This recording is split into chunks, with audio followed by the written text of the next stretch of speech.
कासोदा police station आणि समाज प्रबोधन समिती कासोदा यांच्या वतीने आयोजित केलेला आजचा हा प्रबोधन सोहळा। या सोहळ्याचे अध्यक्ष माजी आमदार सन्माननीय पाटील साहेब, सन्माननीय प्रांत साहेब, डीवायएसपी साहेब, गटविकास अधिकारी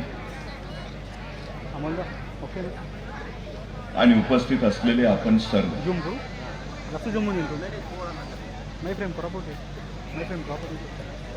गुन्हा झाल्यानंतर तपास करण्याचं काम पोलीस खात्याकडे असतं, मात्र गुन्हा होऊच नये यासाठी उपक्रम राबवणारं महाराष्ट्रातलं हे पहिलं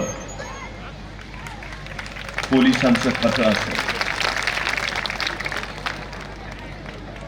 मी आवर्जून कौतुक करतो आणि अभिनंदन करतो सन्मान्य निलेशजी राजपूत यांचं।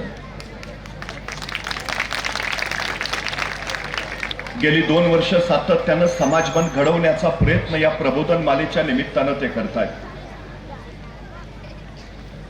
सुधार समिती त्यांच्या सोबत आहे। गाव पैशाने मोठं होत नाही, गाव आकाराने मोठं होत नाही, गाव लोकसंख्येने मोठं होत नाही। गाव मोठं होतं ते त्या गावात किती मोठी माणसं जन्माला आली याच्यावर। आपण आपलं गाव मोठं करण्याच्या पाठीमागे लागला आहात। उद्याची पिढी मोठी व्हावी, ती घडावी, तिनं राष्ट्र घडवावं या भूमिकेतनं आपण प्रयत्न करत आहात। खरं तर एक गोष्ट आपण सातत्यानं लक्षात घेतली पाहिजे, समाज माणसाने मिळून बनतो, माणसं मनाने बनतात। मन घडवता आली की माणसं घडतात आणि माणसं घडली की समाज घडतो। ही सगळ्यात मोठी वस्तुस्थिती आहे। मनावर संस्कार विचाराने होतात, विचारातून आचार प्रकट होतात आणि आचार समाज व्यवस्था घडवतात। ही सगळ्यात मोठी वस्तुस्थिती आहे। सर्वसामान्य माणसाच्या जगण्याला अर्थ यावा, त्याच्या उद्याच्या पिढीला भावार्थ लाभावा, ही या कार्यक्रमा पाठीमागची सगळ्यात मोठी भूमिका आहे। मी परवा बस स्टेशनवर बसमध्ये बसलो होतो, माझ्या शेजारी एक सद्ग्रस्त येऊन बसले। 2-3 मिनिटं झाली, त्या सद्ग्रस्ताने खिशात हात घातला, खिशातली चिल्लर बाहेर काढली, एकदा हातावर घेतली, नीट मोजली, मग खिडकीतनं बाहेर बघितलं। मला वाटलं यांना काहीतरी घ्यायचं असेल। बाहेर वडापाववाला होता, पेपर विकणारा होता, पाणी बॉटल विकणारा होता, पण काहीच न घेता त्यांनी ती चिल्लर परत खिशात ठेवली। 5 मिनिटं झाली, त्यांनी परत खिशात हात घातला, खिशातली चिल्लर बाहेर काढली, परत हातावर घेतली, नीट मोजली, खिडकीतनं बाहेर बघितलं, पण काहीच न घेता ती चिल्लर त्यांनी परत खिशात ठेवली। परत 5 मिनिटं झाली, त्यांनी परत खिशात हात घातला, चिल्लर हातात घेतली, नीट मोजली आणि काहीच न घेता खिशात ठेवली। तोपर्यंत कंडक्टर गाडीत आला, त्यांनी दन बेल वाजवली। बेलचा आवाज ऐकून ड्रायव्हर गाडीत येऊन बसला आणि आता गाडी जाऊ दे म्हणून कंडक्टरनं डबल बेल मारली। गाडी सुरू झाली।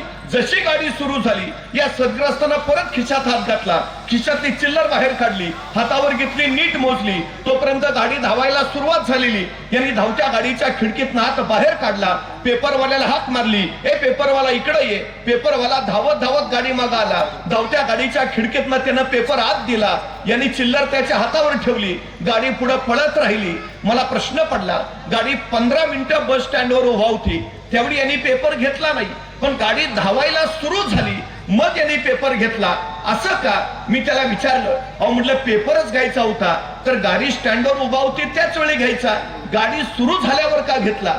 त्यावर तो सद्ग्रस्त मला म्हणाला, त्याचं काय आहे, माझ्या खिशात जी चिल्लर होती त्यातला 1 रुपया खोटा होता।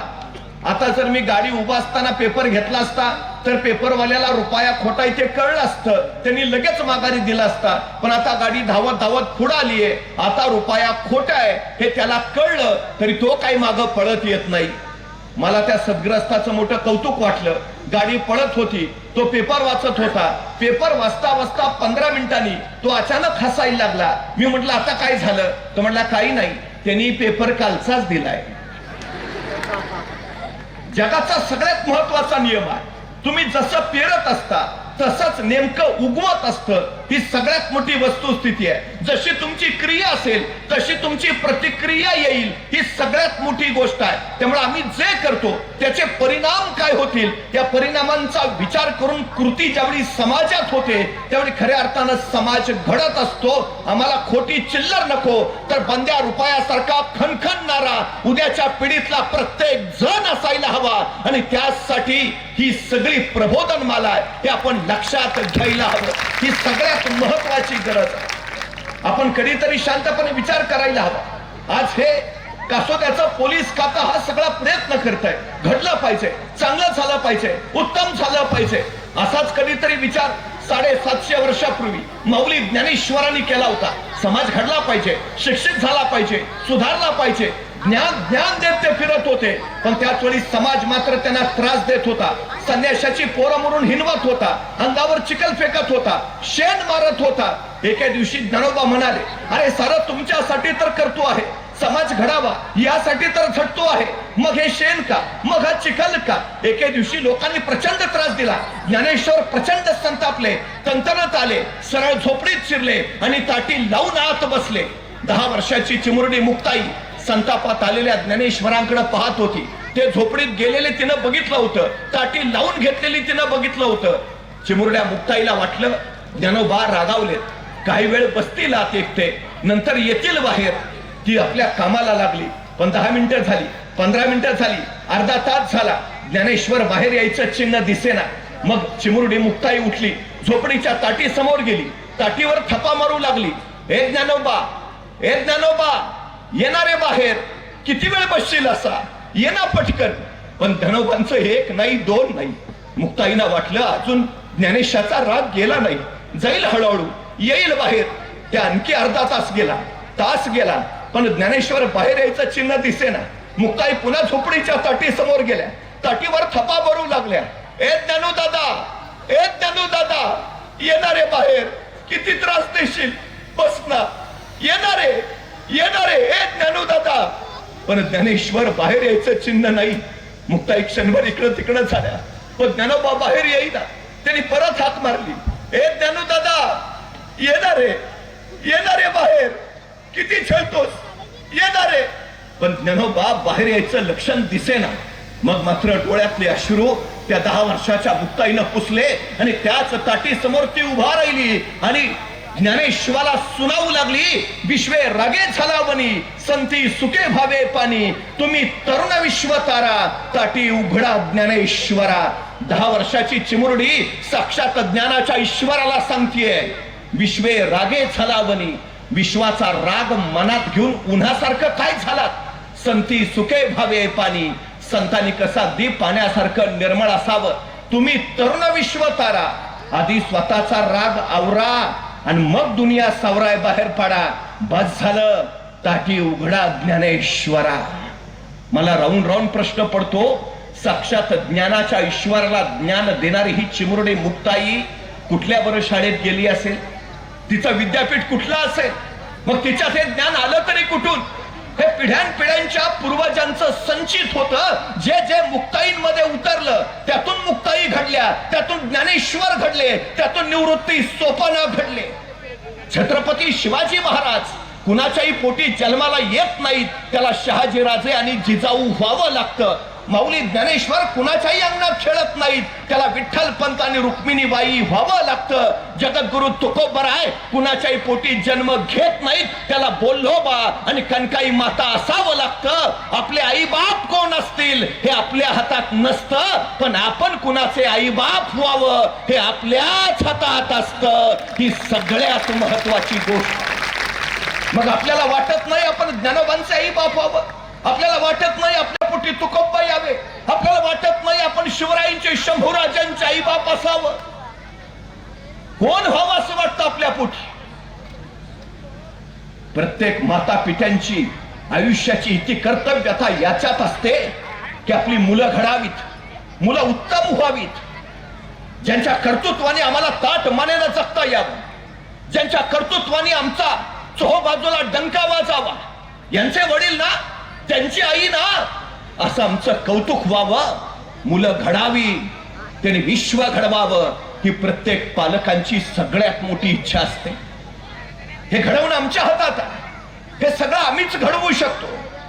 सगळ्यात महत्वाची गोष्ट आहे ती आहे. नाहीतर बघा ना, 12 वर्षाच्या शिवबाराचे शहाजीराजे आणि मासाहेब जिजाऊंनी ठरवलं, थोरले पुत्र संभाजीराजे शहाजीराजांबरोबर कर्नाटकात राहतील आणि धाकटे पुत्र शिवबाराचे मासाहेब जिजाऊंच्या सोबत पुण्यात जातील. 12 वर्षाची आहेत, निघाले मासाहेबांबरोबर पुण्यात. आपल्या 12 वर्षाच्या या पुत्राला जातेवेळी शहाजीराजांनी काय द्यावं? आमचा मुलगा जर कुठे निघाला तर आम्ही त्याला जाताना काय देतो? डबा, वेळेवर खा. फारच काळजी असेल तर आई सांगते नीट जा, नीट ये.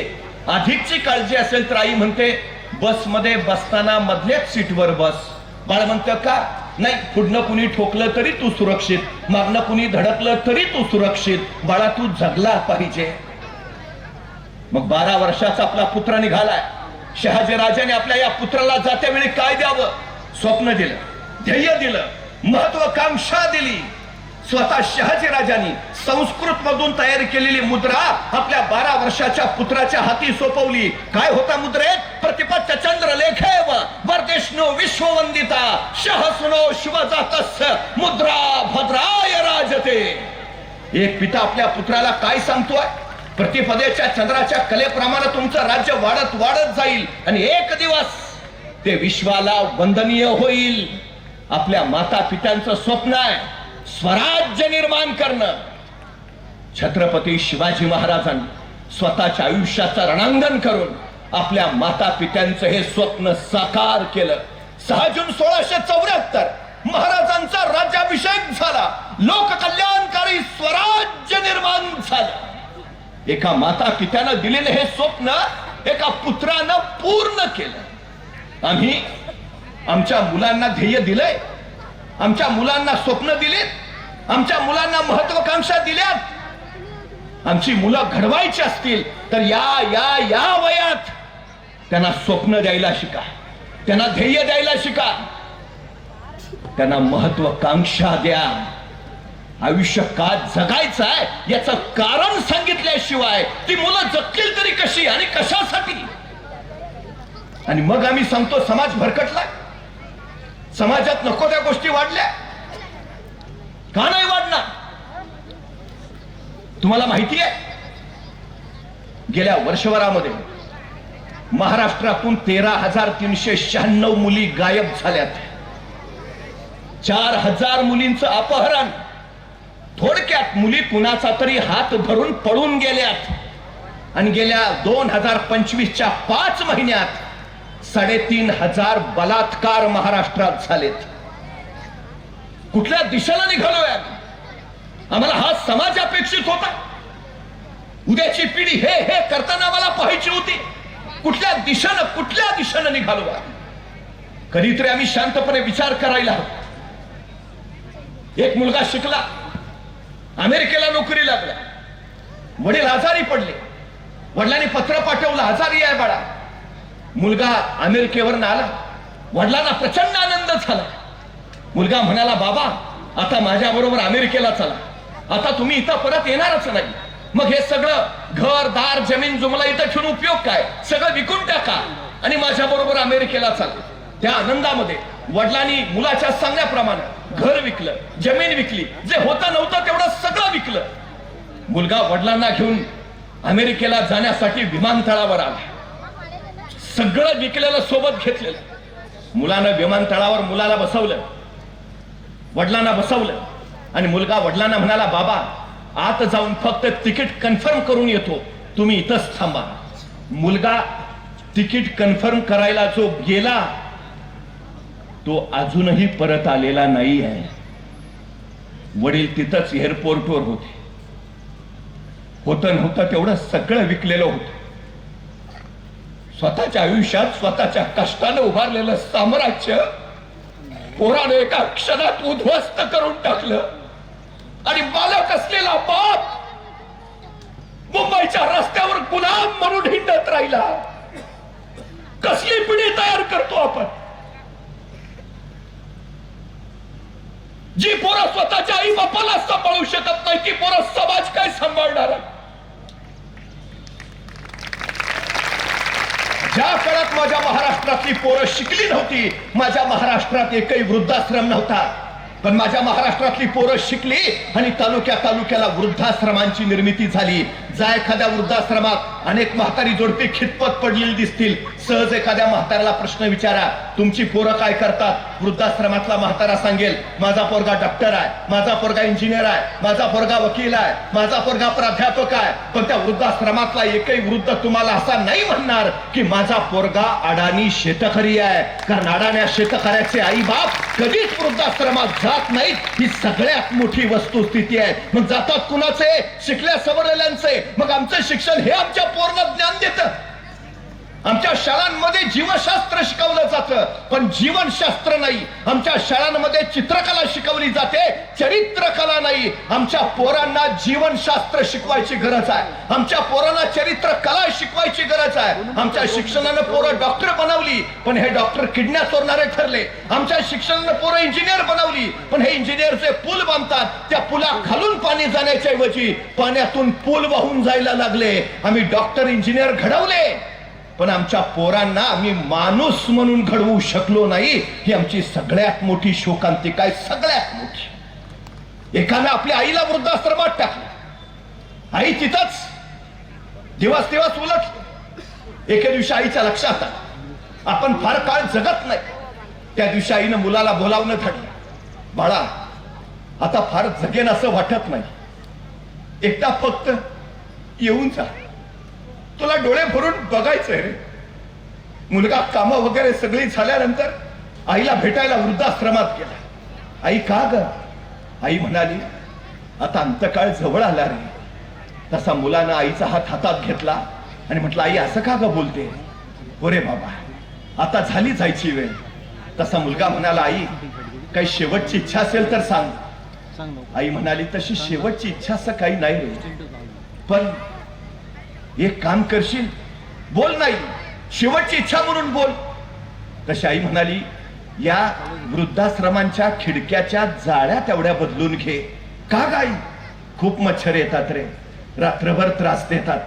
तसा मुलगा म्हटला, मग आई हे आधी नाही का सांगायचं? आता तुझी जायची वेळ झाली आणि तू आता सांगते खिडक्यांना जाळ्या लाव, आता त्याचा तुला काय उपयोग आहे? आई म्हटली, माझ्यासाठी नाही रे, तुझा मुलगा ज्यावेळी तुला याच वृद्धाश्रमात ठेवेल त्यावेळी तुला मच्छर चावू नयेत म्हणून सांगितलं, तेवढ्या जाळ्या लावून ठेव. ही समाजाची रीत आहे. मुलं शाळेत शिकतात हा गैरसमज आहे. मुलं तुम्ही कसे वागता हे पाहतात आणि तुमचं अनुकरण करतात. ही सगळ्यात मोठी वस्तुस्थिती आहे. अनुभव हा सगळ्यात मोठा गुरु असतो. अनुभव आम्हाला शिकवत असतो काय.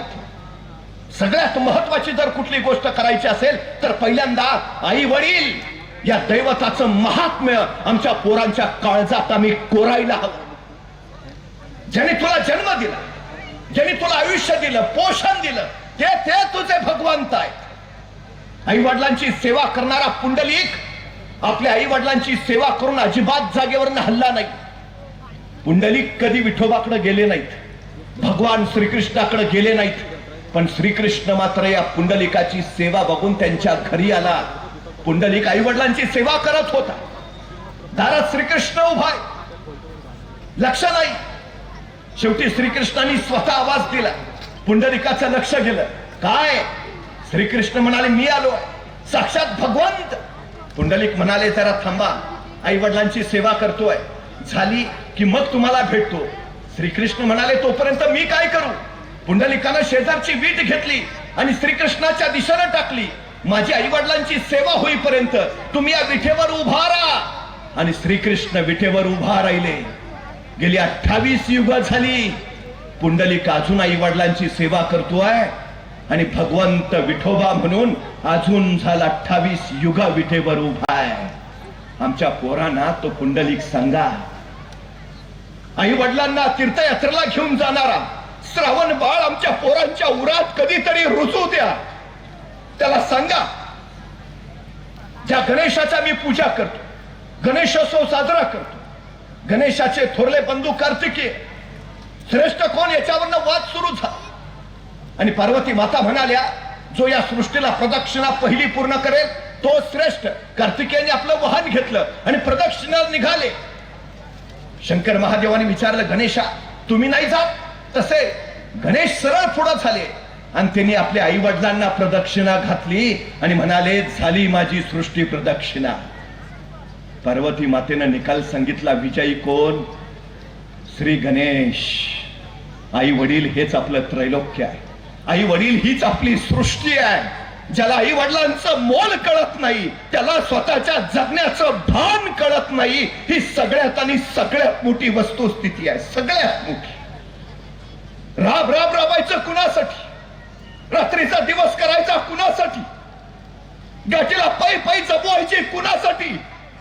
हाताला फोड येईपर्यंत काम करायचं कुणासाठी? पायाला घडे पाडून घ्यायचे कुणासाठी? फटके कपडे घालायचे कुणासाठी? पायात तुटकी चप्पल वागवायची कुणासाठी? तुम्ही जगता कुणासाठी? मुलांसाठी ना. मग त्या मुलांना तुमच्या जगण्याची जाण तर होऊ द्या, जाणीव तर असू द्या. आपल्यासाठी झटता येते. मग त्यांची स्वप्न पूर्ण करणं हे आपलं कर्तव्य नव्हे? त्यांच्या जगण्याला आधार देणं हे आपलं कर्तव्य नव्हे? सगळ्यात महत्वाची गरज आहे ती आमच्या पोरांना ते सांगा, ते सांगा. सगळ्यात महत्वाचं आहे, सगळ्यात महत्वाचं. बाकी तुम्ही कुठं गेला नाही गेला फरक पडणार नाही. बाकी तुम्ही काही केलं नाही केलं चालेल, पण आई वडील या दैवताशी लीन असणं, आई वडिलांच्या स्वप्नासाठी आयुष्य झटणं, हे आपल्या आयुष्याचं सगळ्यात मोठं सार्थक आहे. हा संस्कार त्याच्या मनावर आम्ही रुजवायला हवा, रुजवायलाच हवा. ही सगळ्यात आणि सगळ्यात महत्वाची गरज आहे. पण अलीकडची आमची अडचण अशी झाली आहे, 1980च्या दशकामध्ये घरात टीव्ही नव्हता, घरात मोबाईल नव्हता,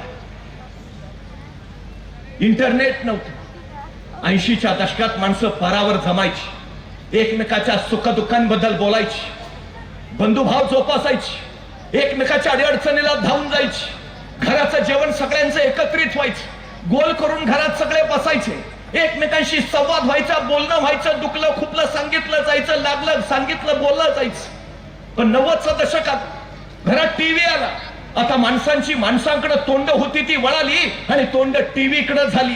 2000चं दशक आलं, हातात मोबाईल आला आणि माणसं माणसाशी बोलेनाशी झाली. आता संवाद फक्त मोबाईल वरनं व्हायला लागला. 2020चं दशक आलं, इंटरनेट आणखी प्रगत झालं. 1.5 GB पॅक सगळ्यांचं दिवसाचं सर्वस्व झालं.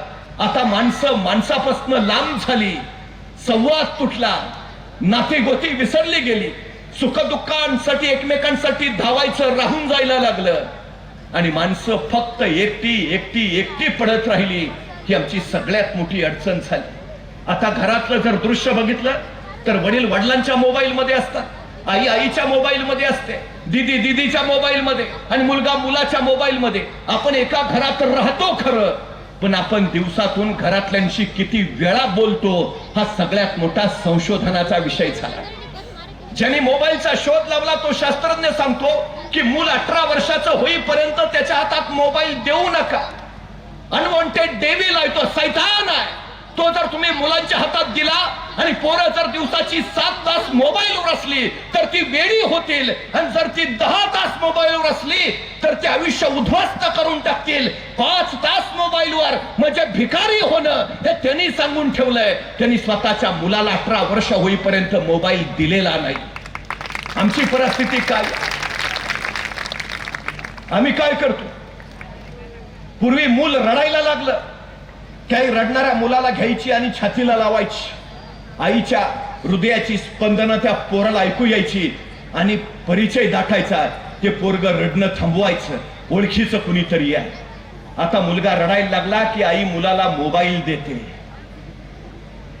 लहानपणापासून पोरगा मोबाईल मध्ये व्यस्त होऊन जातो आणि आता परिस्थिती अशी आहे, मुलगा गॅलरीतनं खाली पडला तरी आई मोबाईल मध्येच व्यस्त आहे. कुठल्या दिशेला निघालो आम्ही?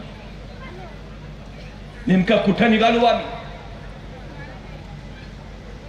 मी पुन्हा एकदा सांगतो, प्रत्येक मोबाईलला चाइल्ड लॉक आहे.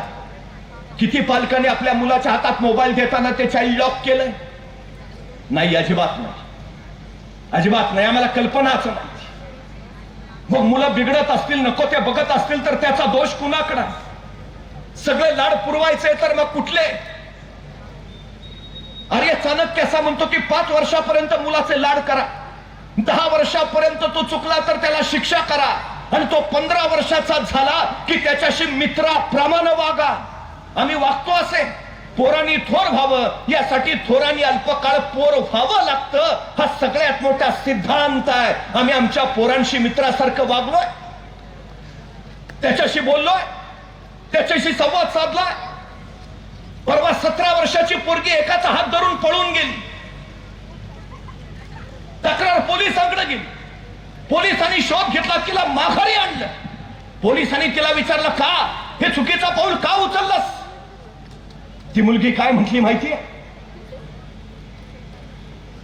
मी पळून आले याचं कारण ज्याच्या बरोबर पळून आले तो मला 24 तास वेळ देतो, तो माझ्यावर कधी ओरडत नाही, आणि तो मला लागेल ते हवं ते आणून देतो.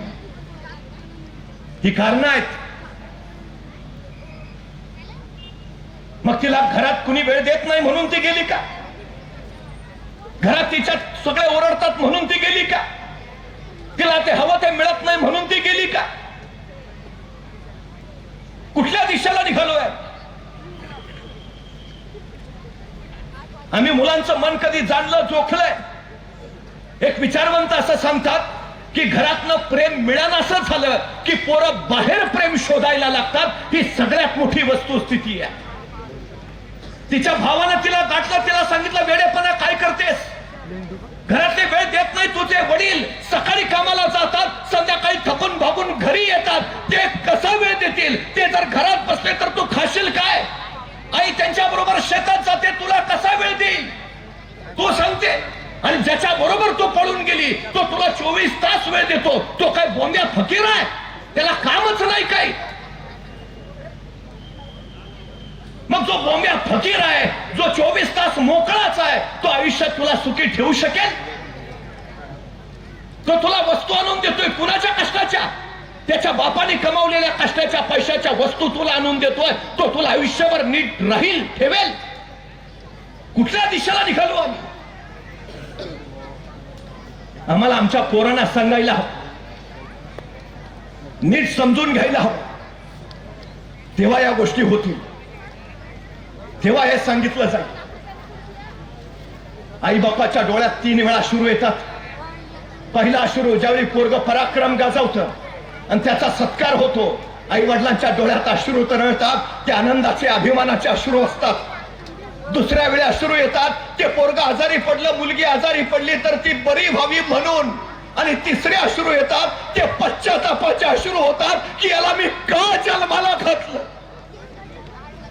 तुम्ही कधी विचार केलाय? आई बाप दाखवत नसतील पण तुमच्यासाठी किती रडत असतील ते बघितलंय कधी तुम्ही? रिहा बुलोच नावाची 13 वर्षाची पोरगी, फिलिपाईन्स देशात एके दिवशी शाळेतनं धावत धावत घरी आली. वडिलांना म्हणाली, बाबा शाळेच्या धावण्याच्या स्पर्धेत माझा पहिला क्रमांक आला. वडिलांना प्रचंड आनंद झाला. जवळ घेतलं, कुशीत घेतलं, डोक्यावर हात फिरवला. खूप छान बेटा, अभिनंदन, खूप अभिनंदन. तशी ती चिमुरडी रिहा वडिलांच्या कुशीतनं बाजूला होत म्हणाली, बाबा पण माझा पहिला नंबर आलाय ना, आता माझी राष्ट्रीय स्पर्धेसाठी निवड झाली आहे. बाबा मी राष्ट्रीय स्पर्धेत पळणार. वडिलांना आणखी आनंद झाला. त्या रिहाला उचलून घेतलं, खूप छान बेटा, अभिनंदन. तशी खाली उतरत रिहा म्हणाली, पण बाबा आता मी शाळेच्या धावण्याच्या स्पर्धेत पहिली आली, आता मला राष्ट्रीय स्पर्धेत धावायचं आहे. बाबा राष्ट्रीय स्पर्धेत धावायचं ना, मग स्पोर्टचे शूज लागतील. बाबा घ्या ना धावण्याचे बूट, घ्याल ना बाबा? वडील म्हटले, घेऊया बेटा, या महिन्याचा पगार आला ना की तुला धावण्याचे बूट जरूर घेऊया. ती पोरगी आनंदाने उड्या मारत बाहेर गेली. दिवस उलटले. आता राष्ट्रीय स्पर्धा 4 दिवसावर आली. त्या दिवशी ती चिमुरडी आपल्या वडिलांकडे परत आली. बाबा तुम्ही बूट घेतो म्हटले ना, स्पर्धा 4 दिवसावर आली आहे, मला 2 दिवस तरी बूट घालून सराव करायला नको ना? घ्या ना बाबा. कधी घेणार बूट? पोरीचे बोल ऐकले आणि वडिलांच्या डोळ्यातनं खळखळ अश्रू ओघळले. पोरला जवळ घेत म्हणाले, रिहा घ्यायचे होते ग बूट तुला, पण या महिन्याचा पगारच नाही आला, पैसे नाही आहेत बेटा. मी नाही घेऊ शकत, तुला बूट नाही घेऊ शकत, मला माफ कर बेटा. आपल्या वडिलांच्या डोळ्यातले अश्रू त्या पोरीने बघितले आणि स्वतःच्या अश्रू लपवत तिथून सरदिशी बाहेर पडले. आता बूट नाहीत मी पळणार नाही, आता बूट नाहीत मी धावणार नाही, राष्ट्रीय स्पर्धेत भागच घेणार नाही, असा नकारात्मक विचार तिनं केला नाही. ती स्पर्धेला उतरली. स्पर्धेला उतरलेले सगळे स्पोर्टचे कपडे घातलेले, स्पोर्टचे शूज घातलेले आणि ही 11 वर्षाची अनवाणी पायाची रिहा बुलोज बघता बघता धावण्याच्या स्पर्धा आता सुरू होणार. ती रांगेत उभा राहिली. रांगेतल्या प्रत्येकानं स्पोर्टचे कपडे, स्पोर्टचे शूज आणि रिहा तिनं स्वतःच्या पायाकडे बघितलं. स्वतःला स्वतःचे पाय अनवाणी वाटले. क्षणभर काय वाटलं कुणास ठाऊक. तिथनं सरदिशी बाजूला झाली आणि जखमेवर बांधायच्या पट्ट्या तिनं स्वतःच्या पायावर बुटासारख्या बांधल्या आणि त्या जखमेच्या पट्ट्यावर लिहिलं NIKE, नायके. जणू नायकेचेच बूट तिनं घातलेत आणि जखमेच्या पट्ट्याचे बूट बनवून ती पळायला उभा राहिली. स्पर्धा सुरू झाली. बेफाम पळत राहिली. ठेचकाळत होती, पाय रक्ताळत होते, वेदना होत होत्या, पण तिला फक्त धावायचं होतं, पळायचं होतं, जिंकायचं होतं. 400 मीटर, 800 मीटर, 1500 मीटर या तिन्ही स्पर्धेमध्ये ती रिहा पहिली आली. तिनं 3 स्वर्ण पदक मिळवली. ती रिहा सांगते परफॉर्मन्स बुटात नसतो, परफॉर्मन्स डोक्यात असतो. तुमच्या पायात बूट आहेत म्हणून तुमच्या पायाला वेग येत नाही. तुमच्या उरात जिद्द आहे म्हणून तुमच्या पायाला वेग येतो. ही सगळ्यात मोठी वस्तुस्थिती आहे. आमच्या पोरींना सांगा, पराक्रमच गाजवायचा आहे ना तर मैदानात स्वर्ण पदक मिळवून धावायचा पराक्रम गाजव. कुणाचा तरी हात धरून पळायचा पराक्रम नको. विजयी व्हायचंय ना. असंख्य क्षेत्र आहेत, असंख्य. आपल्या भावाच्या खोलीत विमानाची चित्र टांगलेली असायची आणि कल्पना नावाची पोरगी आपल्या भावाच्या खोलीत आली की भावाला विचारायची, दादा ही विमानाची चित्र का? आणि भाऊ सांगायचा, मला पायलट व्हायचंय ना म्हणून ही विमानाची चित्र मी लावली, मी पायलट होणार. तशी ती कल्पना म्हणाली, तू पायलट होणार आहेस ना, मग मी तुझ्यापेक्षा वर, तुझ्यापेक्षा उंच, मी अंतराळवीर होणार. त्या कल्पनानं जिद्द घेतली, मी माझ्या भावापेक्षा मोठा बनेन, मी माझा भाऊ पायलट, मी अंतराळवीर होईन. आणि ती कल्पना चावला म्हणून अंतराळवीर झाली. अवकाशात तिनं भरारी घेतली.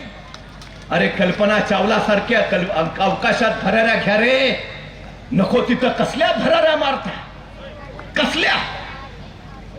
कधीतरी आम्ही हा शांतपणे विचार करायला, शांतपणे आमच्या पोरांना सांगावं, आमच्या पोरींना नीट समजावून सांगा.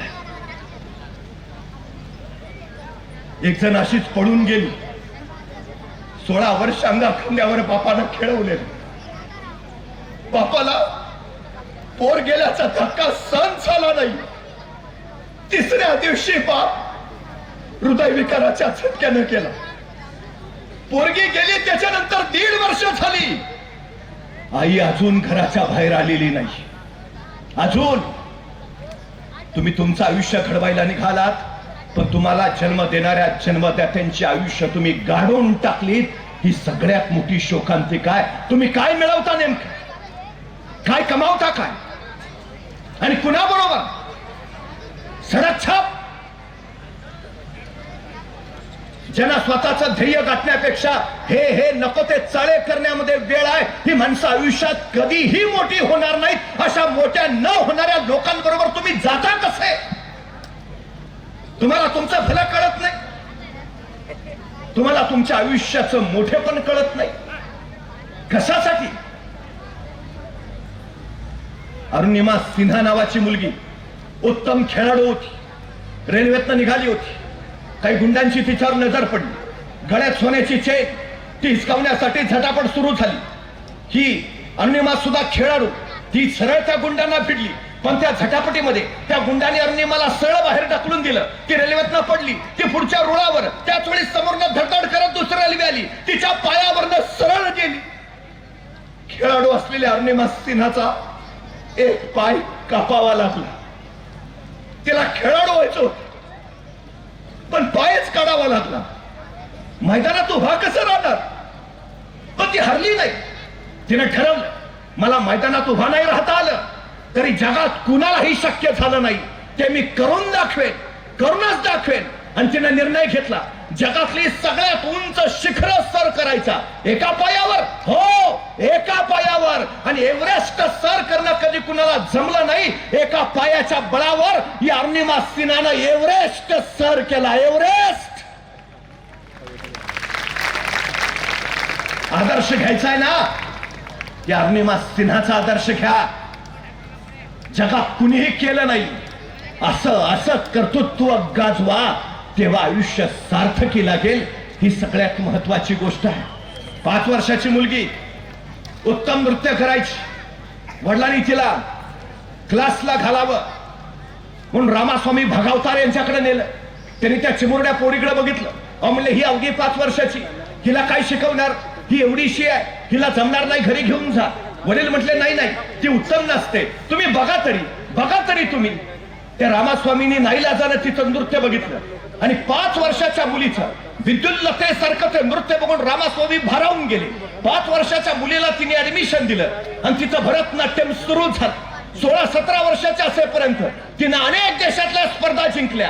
आता ती जागतिक कीर्तीची नृत्यांगना होणार. त्याच वेळी आपल्या कुटुंबियांबरोबर ती तिरुचिरापल्लीवरनं निघाली होती आणि त्याच वेळी ज्या बसमध्ये ती होती त्या बसचा अपघात झाला. ती बाहेर फेकली गेली. दोन्ही पाय फ्रॅक्चर झाले, प्लॅस्टर लावलं. एक पाय उजवा नीट झाला पण डाव्या पायात गँग्रीन झालं. डॉक्टरांनी सांगितलं पाय कापावा लागेल. पाय कापला गेला. जिला भरतनाट्यमचं जागतिक कीर्तीचं नृत्यांगना व्हायचं तिचा पाय काढावा लागला. एका पायावर कुबड्या घेऊन चालायला डॉक्टर पी.सी. सेठ यांच्याकडे आली. मला पाय बसवून मिळेल. त्यांनी तिला अल्युमिनियमचा पाय बसवून दिला जो वळू शकत होता. Doctor PC. सेठ म्हणले तू याच्यावर चालू शकशील. तशी ती म्हणाली मी याच्यावर नाचू शकते का सांगा. आणि डॉक्टर पी.सी. सेठच्या डोळ्यातनं अश्रू आले. तिची जिद्द इतकी विलक्षण होती, ती नाचायला लागली पण अल्युमिनियमचा पाय जागोजागी खरवडत होता. रक्ताच्या धारा लागायच्या, रक्तबंबाळ व्हायची, प्रचंड वेदना व्हायच्या पण तिची जिद्द सुटली नाही. ती परत डॉक्टर पी.सी. सेठींकडे आली. त्यांनी तिला दुसरा पाय बनवून दिला आणि एका पायाच्या बळावर ती नाचत राहिली, नृत्यांगना झाली. तिच्या आयुष्यावर बायोपिक आला. नाचे मयुरी ती सुधा चंद्रन प्रसिद्ध मोठी अभिनेत्री झाली. पाय नसलेल्या सुधा चंद्रन जर स्वतःचं आयुष्य घडवत असतील तर धडधकत असलेले आपण आपलं आयुष्य का नाही घडवू शकत. चुकीच्या मार्गाला जाऊन, चुकीच्या माणसाबरोबर जाऊन आपलं आयुष्य आपण का उद्ध्वस्त करून घेतो याचा विचार प्रत्येक मुलीनं करणं अत्यंत गरजेचं आहे. सगळ्यात महत्वाचं आमच्या गावातली अशीच एक मुलगी निघून गेली. माझी इच्छा आहे म्हणाली. आई वडील आले घरी, चल मी तुम्हाला ओळखते कुठं, तुम्ही माझे कोण. तिनं सरळ झिडकार. आईच्या डोळ्यातनं खळखळ अश्रू ओकळायला लागले. बापाने मान खाली घातली. हे बघण्यासाठी जिवंत राहिलो आपण, हे बघण्यासाठी. ताप आला असेल तर पाण्याची पट्टी करून आई रात्रभर उशाशी बसली असेल. वडिलांनी प्रचंड धावपळ केली असेल. ती सांगते माझा संबंध काय अवस्था. पण त्या मुलीचं पुढे भविष्य काय. ज्याच्या बरोबर गेली 1 महिन्यानंतर त्यानं तिला रेल्वे स्टेशनवर सोडून दिली. काही असामाजिक तत्वांच्या ती हाती सापडली आणि तिचं सगळं आयुष्य उद्ध्वस्त झालं, पुरतं उद्ध्वस्त. तुम्हाला काय वाटतं, तुमचे आई वडील तुमच्यावर प्रेम करत नाहीत? प्रेम करतात म्हणून तुमच्यावर ते ओरडतात. प्रेम करतात म्हणून तुम्ही काहीतरी घडावं म्हणून ते झटतात. प्रेम करतात म्हणून तर डोळ्यात तेल घालून तुमच्या पाठीशी उभा राहतात. प्रेम करतात म्हणून तर तुमचं आयुष्य सुखी व्हावं म्हणून आयुष्यावर कष्ट करत राहतात. अहो, आमच्यातल्या एखाद्या मुलीचं लग्न ठरवायचं असेल तर बाप चप्पल झिजेपर्यंत स्थळ बघत राहतो. असंख्य स्थळ बघतो. तो असं कधीच करत नाही जे पहिलं येईल देऊन टाका पोरगी. नाही, असंख्य स्थळ बघतो. हे चांगलं आहे का, ते चांगलं आहे का, ते त्याच्यापेक्षा चांगलं आहे, इथं माझी मुलगी सुखी राहील का, तिथं माझ्या मुलीला काम कमी पडेल का, माझ्या मुलीला शिकू देतील का, माझ्या केवढी काळजी. आणि सगळं पटल्यावर मग तिचं तो लग्न लावून देतो. का? माझा पिलू सुखी राहावं. हे तुमच्या बापाचं तुमच्यावर प्रेम नाही म्हणून करतो का? हे समाजाने जी जबाबदारी ज्याच्यावर दिली ते तो पार पाडतोच आहे. मग तुम्ही हे कशाला करता सगळं? कारण काय याच? आकर्षणापोटी चुकीचं पाऊल उचलाल आणि आयुष्याला मुकून जाल हे लक्षात घ्या. एखादी मुलगी पळून गेली, तिच्या घरापुरता परिणाम होत नाही, तिच्या एकीमुळं त्यांच्या गावात असलेल्या प्रत्येक मुलीचं स्वातंत्र्य हिरावलं जातं हे लक्षात ठेवा.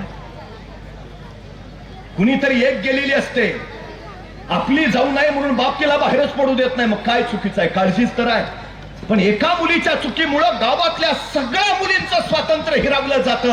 ही सगळ्यात मोठी वस्तुस्थिती आहे. तुम्हाला अधिकार नाही दिला. तुमच्या क्षणिक सुखासाठी इतरांचे आयुष्य उद्ध्वस्त करायचा अजिबात नाही दिला. मी वारंवार सांगत असतो, सातत्यानं सांगत असतो. आता सोशल मीडिया आलाय. मी प्रत्येक आईला आणि प्रत्येक वडिलांना सांगतो, ज्या घरात राहणाऱ्या माणसांच्या मोबाईलला पासवर्ड नसेल ते माणूस तुमच्याशी निखळ आणि निर्मळ आहे हे समजून जा. आणि घरातल्या घरात राहून जर मोबाईलला लॉक लावून कुणी बसत असेल तर ह्याच्या मनात काहीतरी वेगळं चाललंय हे समजून जा. गरज काय असते हो घरातल्या घरात आपल्या माणसांपासून आपल्या मोबाईलला लॉक लावायची? कारण काय आहे त्याच? काय लपवत आहात तुम्ही आपल्या वडिलांपासून? काय लपवत आहात तुम्ही तुमच्या आईपासून? रक्ताचा गोळा आहात ना त्यांच्या.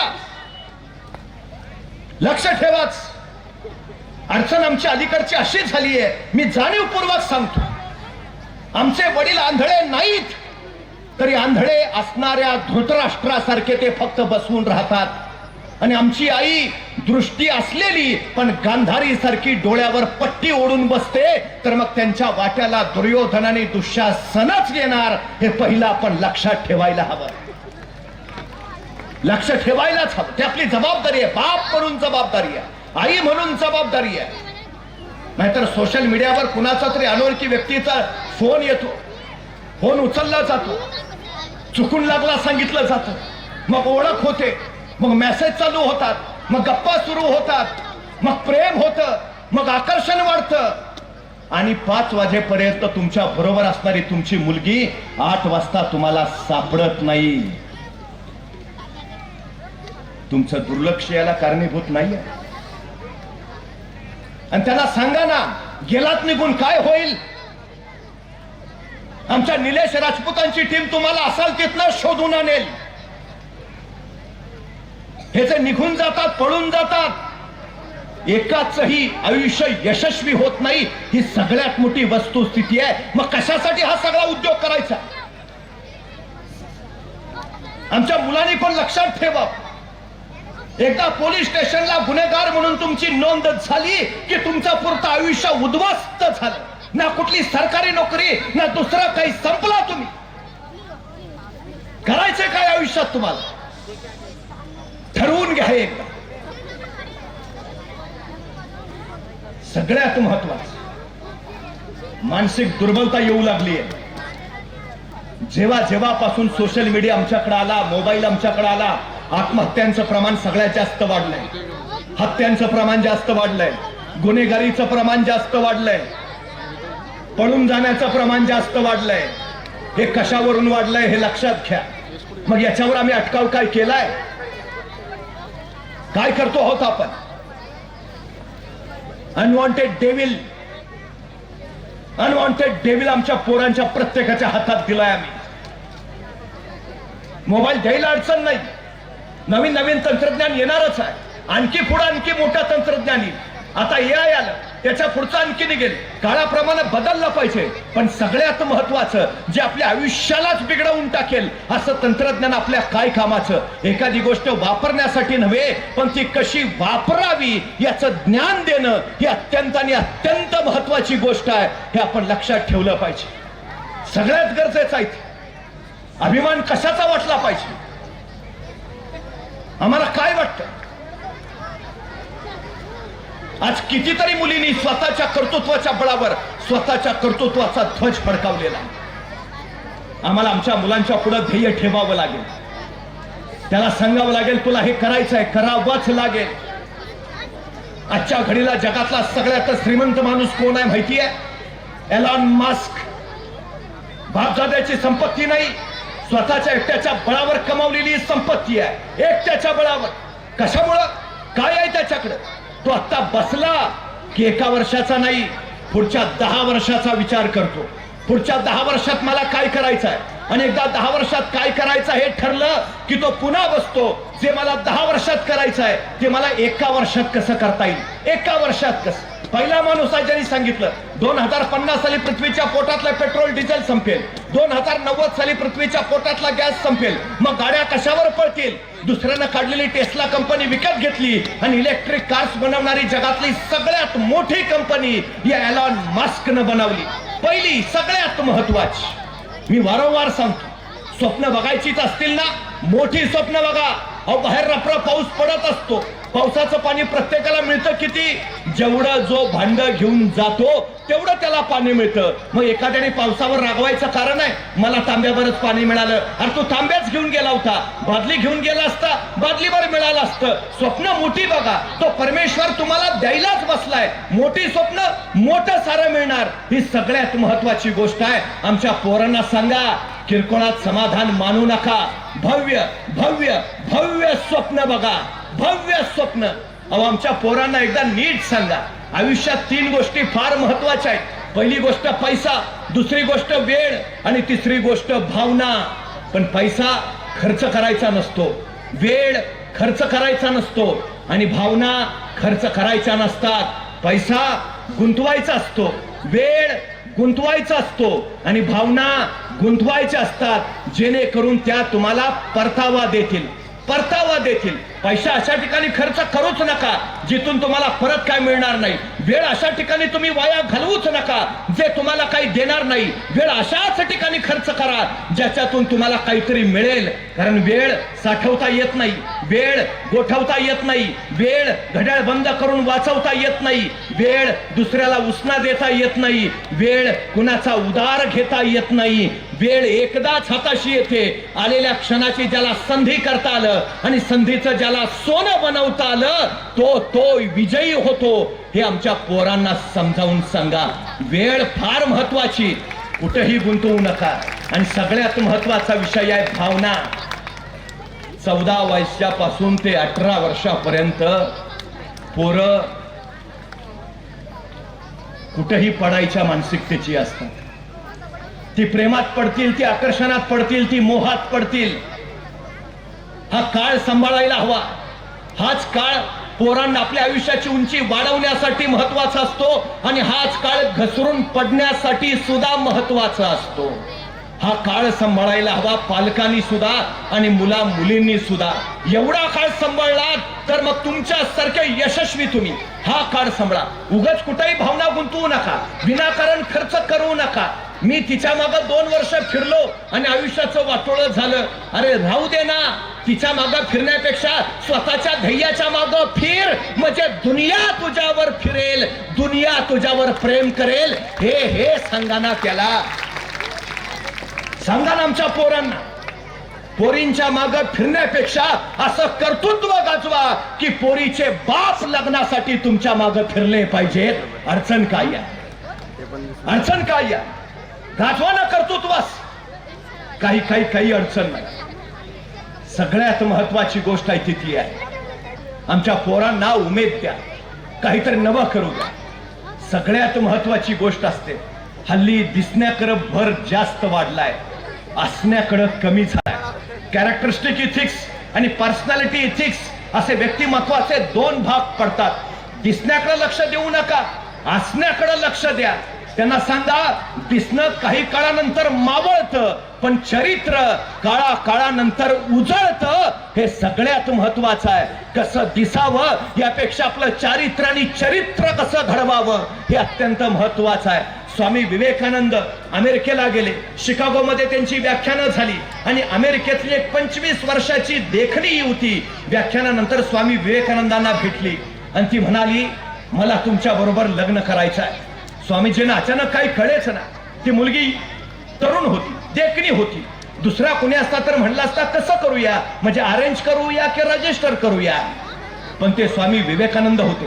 त्या युवतीला म्हणाले, तुम्हाला माझ्या बरोबर लग्न का करायचं आहे. आणि ती युवती म्हणाली, मला तुमच्यासारखा विद्वान पुत्र हवाय, म्हणून मला तुमच्या बरोबर लग्न करायचं आहे. मला तुमच्यासारखा विद्वान पुत्र हवाय, म्हणून तुमच्या बरोबर लग्न करायचं आहे. स्वामी विवेकानंद म्हणाले, म्हणजे माझ्याशी लग्न करण्यापाठीमागं तुम्ही एवढीच इच्छा आहे. ती म्हणली, हो एवढीच इच्छा आहे, मला तुमच्यासारखा विद्वान पुत्र हवाय. एवढं ऐकलं तसं स्वामीजी झरकन झुकले आणि त्या 25 वर्षाच्या मुलीचे पाय धरले आणि तिला म्हणाले, आई मग आजपासून मलाच आपला मुलगा मान ना. चारित्र्य काय असतं हे असतं चारित्र्य. आमच्या पोरांच्या मनावर ते चारित्र्य बिंबवा. हो, छत्रपती शिवाजी महाराजांचा इतिहास त्यांना सांगा, भगतसिंग त्यांना समजावून सांगा, त्यांना विवेकानंद सांगा. त्यांचं चारित्र्य चारित्र्य चारित्र्य घडवा, जेणेकरून त्यांचं चरित्र घडेल. हे सगळ्यात महत्वाचं. 3 तासाचा चित्रपट मनोरंजन करेल, तुमच्या आयुष्याचं दिशा नाही देणार. त्यामुळे चित्रपटातलं बघून त्याकडे आकर्षित होऊन आपण सुद्धा तसं करावं, हा विचार तुमच्या आयुष्याला उद्ध्वस्त करणार आहे. हे पहिलं आपण लक्षात घेतलं पाहिजे. सगळ्यात महत्वाची गोष्ट आहे तिथे एलॉन मस्क पूर्वी देश अवकाशात यान सोडायचंय. पहिला माणूस आहे स्वतः अवकाशात स्वतःच यान सोडतो. सुनीता विल्यम्स अंतराळ स्थानकात अडकलेल्या नासालाही परत आणणं शक्य झालं नाही. एलॉन मस्कनं यान पाठवलं आणि मग त्या परत आल्या. तो पुढच्या 10 वर्षाचं स्वप्न सांगतोय. पुढच्या 10 वर्षात माझं मंगळावर शहर असेल. पुढच्या 10 वर्षात मंगळावर शहर एलॉन मस्कचं स्वप्न आहे. आमचं स्वप्न काय चाललंय, एरंडोलला फ्लॅट घ्यायचा. म्हणजे तो मंगळावर गेला, आम्ही कुठं आहे, एरंडोल. आमच्या पोरांना पुढचं बघायला सांगा ना, भविष्य बघायला सांगा. कुठं असेल 10 वर्षानंतर, 15 वर्षानंतर, ते जरा नीट त्याच्या मनात रुजवा, तेव्हा घडतील पोरं. या एलॉन मस्कनं परवा त्याचा 47वा वाढदिवस साजरा केला. कसा केला असेल? जगातला सगळ्यात श्रीमंत माणूस आहे, सगळ्यात श्रीमंत एलॉन मस्क 47वा वाढदिवस कसा साजरा केला असेल? 47व्या वाढदिवसाच्या दिवशी तो 24 तास अखंड काम करत होता. 24 तास अखंड काम. त्या दिवशी तो 1 मिनिट झोपला नाही. वाढदिवसाचं सेलिब्रेशन कसं? अखंड काम. आमच्या 10वीच्या पोराचा नुसता वाढदिवस असू द्या, ते दिवसभर वर्गात चॉकलेट घेऊन हिंडतंय, बर्थडे आहे. कुठल्या दिशेला घेऊन निघालो तू? दाखवाना स्वप्न त्यांना मोठी, दाखवाना स्वप्न मोठं वेगळं काहीतरी व्हायचं जे जगात कुणी केलं नाही, जे अद्याप कुणाला पोचलं नाही. त्याला सांगा जगात कुणी केलं नसेल असं जर तुला काही बनायचं असेल तर जगात कुणाला जमलं नाही असं काही तुला करावंच लागेल. तेव्हा घडशील तू. हे सांगा आमच्या पोरांना. आमच्या पोरांच्या आयुष्याचं ध्येय काय? आई वडिलांची स्वप्न पूर्ण करणं बस. माझी मुलींना विनंती आहे, आपल्या आई वडिलांच्या डोळ्यात आनंदाचे अश्रू नाही आणता आले तर चालेल, पण आपल्यामुळं आपल्या आई वडिलांच्या डोळ्यात पश्चातापाचे आणि दुःखाचे अश्रू मात्र येऊ देऊ नका. आयुष्यातलं सगळ्यात मोठं पातक असेल, सगळ्यात मोठं पातक असेल. डोळ्याच्या ज्योतीमध्ये तुम्हाला उजळवतात, काळजाशी ठेवून आयुष्यभर राहतात. एक क्षणभंगुरा आहे सगळं. प्रेम, आकर्षण क्षणभंगुरा. स्वतःच्या हिमतीच्या बळावर, कष्टाच्या आणि जिद्दीच्या बळावर तुम्हाला वाटेल तितकं मोठं होता येत. हे सोडून द्या, बाजूला टाका. सारं बाजूला टाका, आपल्या ध्येयाकडे पूर्णपणे समर्पित नजरेनं जा. जे व्हायचंय ते सर्वोत्तम, उत्तम, सर्वोत्कृष्ट, बाकी काही नाही. या वयामध्ये जी पोरं असा काही उद्योग करतील, ती पोरं आयुष्यात काही ध्येय बाळगून नसतात, आणि जी ध्येय बाळगून नसतात त्यांच्या सोबत आणि बरोबर तरी राहायचं आणि जायचं कशाला, हा सगळ्यात महत्वाचा आशय आणि विषय आहे. सगळ्यात महत्वाचा. आमच्या पोरांना जगण्याचं भान द्या. गुरुकुलातनं शिक्षण घेऊन श्रीराम अयोध्येला परत आले आणि राजा दशरथाने ठरवलं श्रीरामांना अयोध्येचं राज्य द्यायचं, श्रीरामांना अयोध्येचं राजा करायचं, आणि घोषणा झाली श्रीराम अयोध्येचे राजे होणार. राज्याभिषेक ठरला. सगळी अयोध्या आनंदानं सजली, नटली, सगळीकडे आनंदी आनंद. उद्या राज्याभिषेक आहे, तयारी जोरात आहे. आणि त्याच रात्री कैकेयी माता राजा दशरथांकडे आल्या आणि म्हणाल्या, तुम्ही मला 2 वर देणं बाकी आहे. आणि राजा दशरथानंदन म्हणाले, जरूर मागा. उद्या माझा श्रीराम अयोध्येचा राजा होतो आणि तुम्ही आज वर मागता आहात, दुग्ध शर्करा आयो, मागा, काय हवं ते मागा. आणि कैकेयी मातेने पहिला वर मागितला, रामाला 14 वर्ष वनवास, आणि दुसरा वर माझ्या भरताला अयोध्येचं राज्य.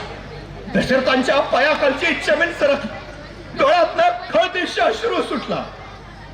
पण तो काळ असा होता, प्राण जाय पर वचन ना जाय. आपल्या पत्नीला दिलेलं वचन त्याने पाळलं. श्रीरामांना बोलावलं, राम तुम्हाला 14 वर्ष वनवासाला जायचं आहे. आणि क्षणाचाही विचार न करता श्रीराम निघाले. पण परंतु किंतु अजिबात विषय नाही. श्रीराम असं नाही म्हणाले, ही काय पद्धत आहे का, मग आधीच सांगायचं. सगळ्या अयोध्येत बॅनर लागले, आता सगळी तयारी झाली, उद्या राज्याभिषेक आहे आणि तुम्ही आज सांगताय. अजिबात नाही. ते कैकेयी मातेना काय सांगायचं ते तुम्ही सांगा, आपल्याला जमणार नाही. अजिबात नाही.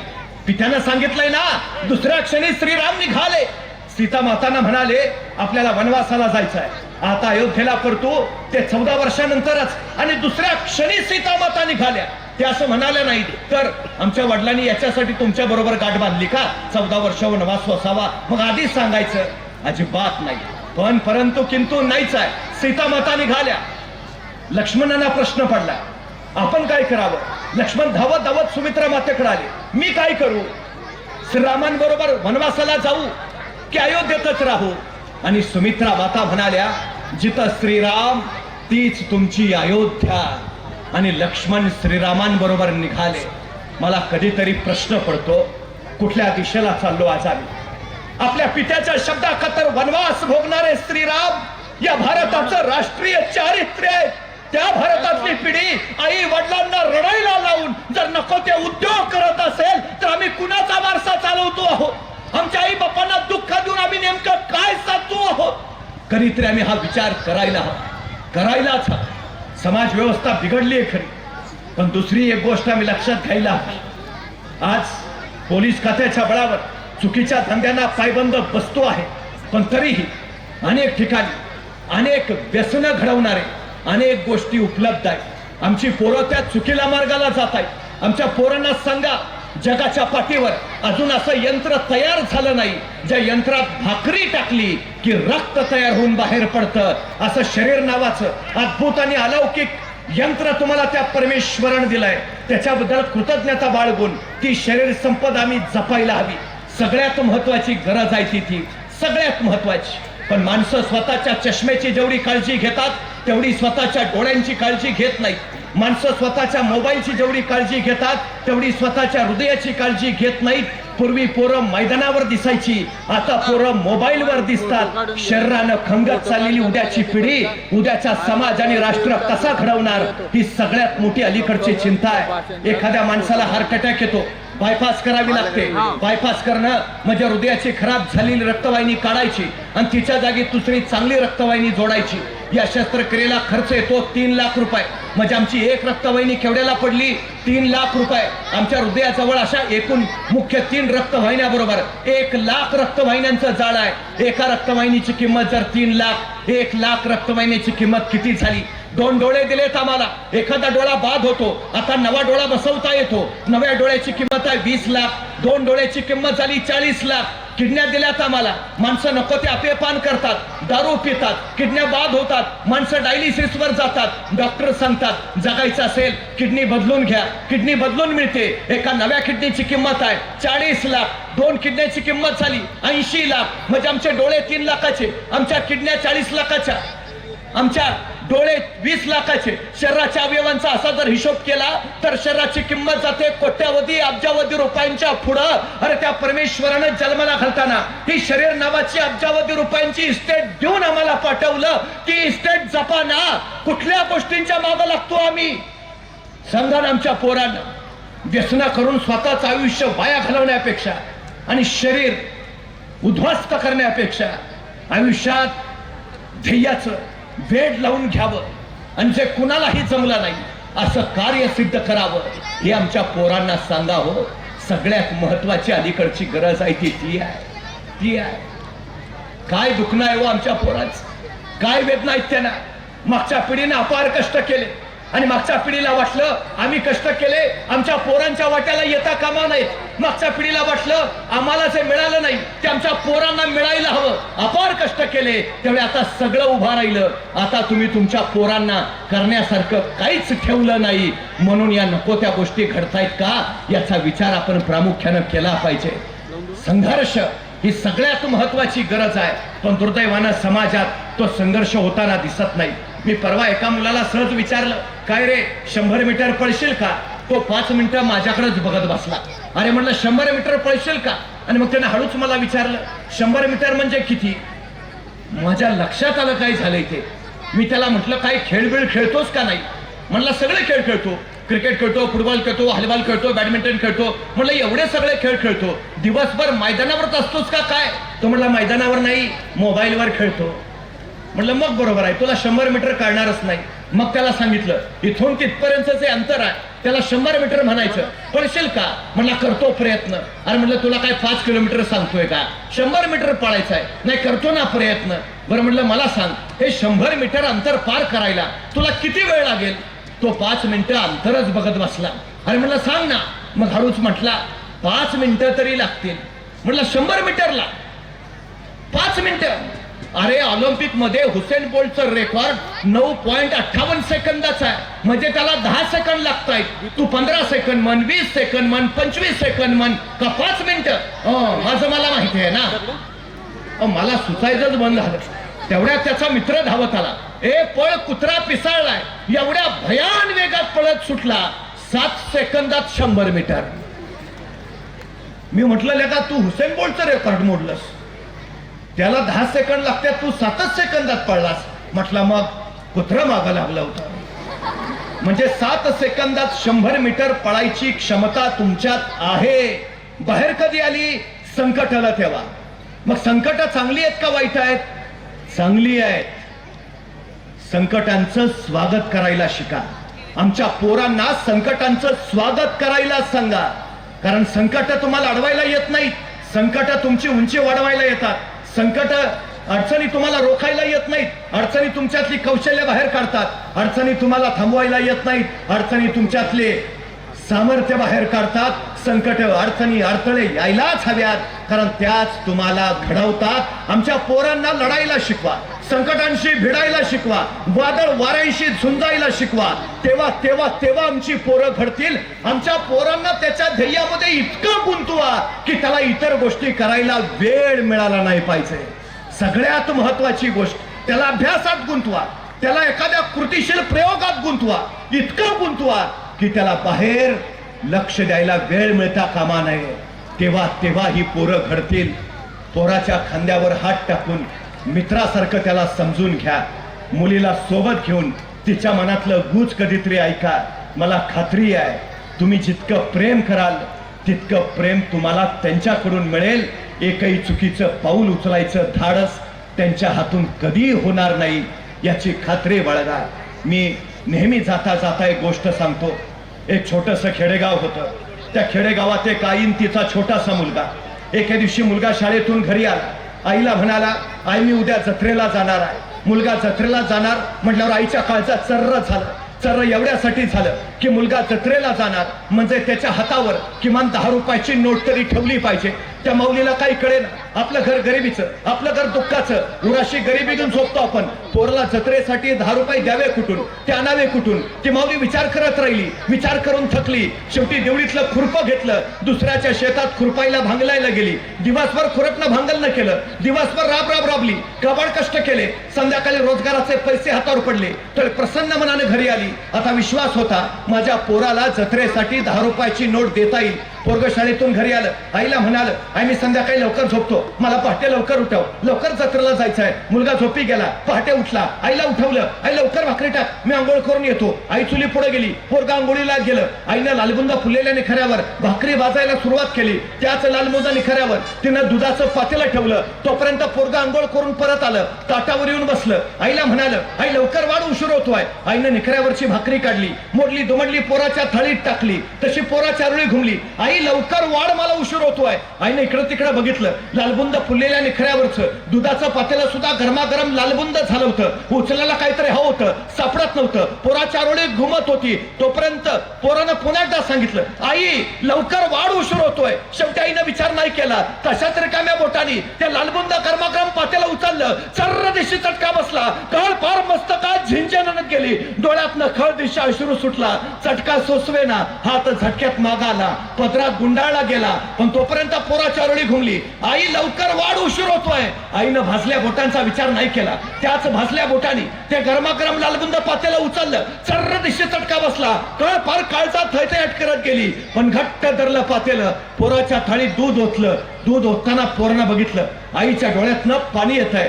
पोरग मान खाली घालून दुधात भाकरी कुस्करून निमूटपणे जेवायला लागलं. पोराचं जेवण झालं. पोरग जत्रेला निघालं. आईनं कुशीत घेतलं, डोक्यावरून हात फिरवला. त्याला सांगितलं, नीट जा, नीट ये, फार वेळ थांबू नको, अंधार पडायच्यात घरी ये. काकोटीला ठेवलेली 10 रुपयाची नोट काढली, पोराच्या हातावर दिली. सांगितलं, काहीतरी खायचं, काहीतरी घ्यायचं, उपाशी राहू नकोस. पोरग 10 रुपयांची नोट घेऊन जत्रेला गेलं. दिवसभर जत्रेत रमलं. घरघर फिरणारे पाळणे बघितली, जिलेबी बघितली, बताश बघितली, खेळणी बघितली. हरकून गेलं, बहरून गेलं, आनंदून गेलं जत्रेत.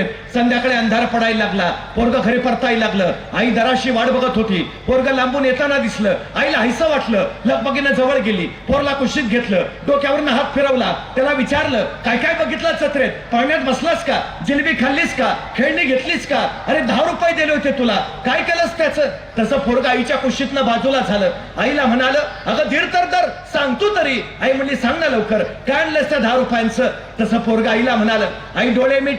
आई म्हणली, का रे? नाही डोळे मीठ आधी. आईने मिटले डोळे. हा, आता मिटले डोळे. तसं पोरग म्हणाला, आई डोळे मिटा, नीट घट्ट उघडायचे नाहीत अजिबात. आई म्हणली, हो रे बाळा, मिटले डोळे घट्ट. आता दाखव बघू, काय आणलंयस त्या 10 रुपयांचं? आणि त्या 10 रुपयांचं काय आणलंय हे दाखवायला पोरानं खिशात हात घातला आणि खिशात काढलेली 10 रुपयाची सांडशी काढली आणि आईच्या हातावर ठेवली. त्या सांडशीचा सहज स्पर्श त्या माऊलीला झाला आणि डोळ्यातनं कळ कळ कळ अश्रू ओघळायला लागले. अरे धन्य झाली तूच माझी, तुझ्यासारखं पोर या कुशीत जन्माला आलं. दिवसभर जत्रेत फिरलाचील, घरघर फिरणारे पाळणे बघितल्याचील. अरे पाळण्यात बसावं वाटलं असेल, अरे भूक लागली असेल, रुपया मोडून काहीतरी खावंसं वाटलं असेल. पण पोरग दिवसभर जत्रेत वनवन करत फिरलं. ते काळजात एक चटका घेऊन माझ्या आईच्या हाताला चटका बसलाय आणि माझ्या आईच्या हाताला चटका बसू नये म्हणून ते येताना 10 रुपयाची सांडशी, ज्याला मी कैची पक्कड म्हणतो, ते घेऊन आलं. आमची पोरं काय करतायत? दुनियाच्या जत्रेत रमतायत नुसती. आईच्या हाताला चटका बसू नये म्हणून काय करतायत?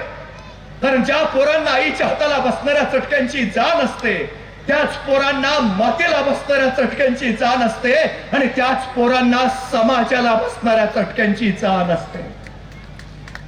माझी विनंती आहे, आम्हाला अशी पोरं हवी ज्या आईच्या चटक्याचं भान असेल,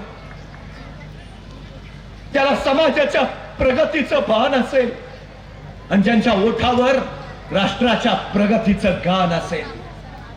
आपले आई वडील हे आपलं सर्वस्व आहे.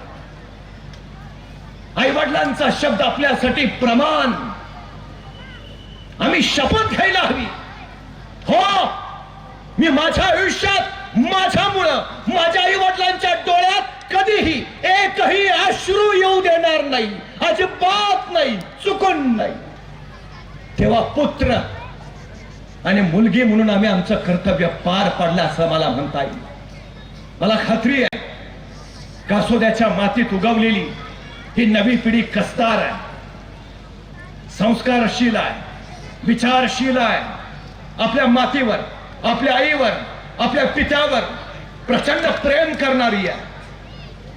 त्यांना जे योग्य वाटेल, त्यांना ज्यात आनंद होईल तेच आपल्या साऱ्यांच्या हातून घडेल असा निश्चित विश्वास आहे. मी पुन्हा एकदा निलेशजी राजपूत यांचं मनपूर्वक अभिनंदन करतो. आपण हा देखणा सोहळा इथं आयोजित केला. स्वामी विवेकानंद असं म्हणाले होते की मला फक्त 100 मुलं द्या, मी देश बदलून दाखवेन. उद्याची पिढी घडवण्याचं काम आपण विलक्षण करताय. मला खात्री आहे प्रचंड मोठं सामर्थ्य या लोकांमध्ये आहे. तुम्हाला माहिती आहे दर महिन्याला महाराष्ट्र नुसता मोबाईलचा रिचार्ज करायला 3,500 कोटी खर्च करतो. 3,500 कोटी म्हणजे वर्षाचे झाले 42,000 कोटी.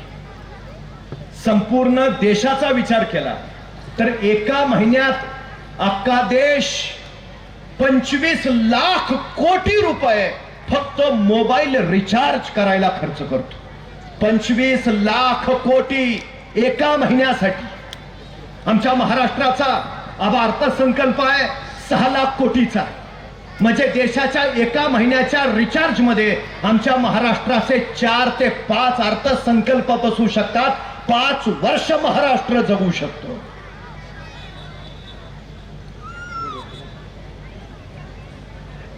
मोबाईल नावाच्या गोष्टीकडे लक्ष देण्यापेक्षा घरातल्या जिवंत माणसाकडे लक्ष द्या, त्यांच्या भावभावनांकडे लक्ष द्या. मला खात्री आहे उद्याचा समर्थ भारत आपल्या कर्तृत्वातनं निश्चित घडेल. पुन्हा एकदा आपल्या सगळ्यांचे आभार मानतो आणि थांबतो. धन्यवाद. धन्यवाद.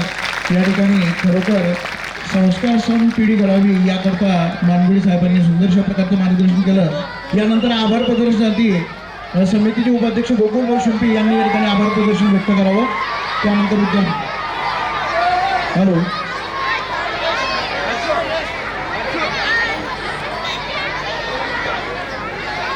आजच्या कार्यक्रमासाठी प्राध्यापक नितीन दांगुडे पाटील यांनी वेळात वेळ काढून आपला इथं येऊन आपल्याला विचार देण्याचे जे काम केलं त्याच्याबद्दल समिती आभारी आहे. तसेच आपले माजी आमदार चिमणरावजी पाटील, आपल्या तालुक्याचे प्रांताधिकारी, DYSP, सर्व अधिकारी, BDO साहेब आणि गावातल्या नागरिकांनी सहकार्य केलं त्याबद्दल समिती आभारी आहे. त्याचप्रमाणे कन्या विद्यालयाने आपल्याला हे प्रांगण उपलब्ध करून दिलं.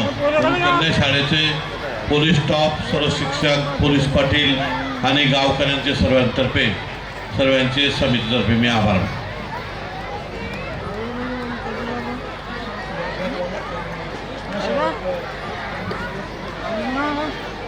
तसेच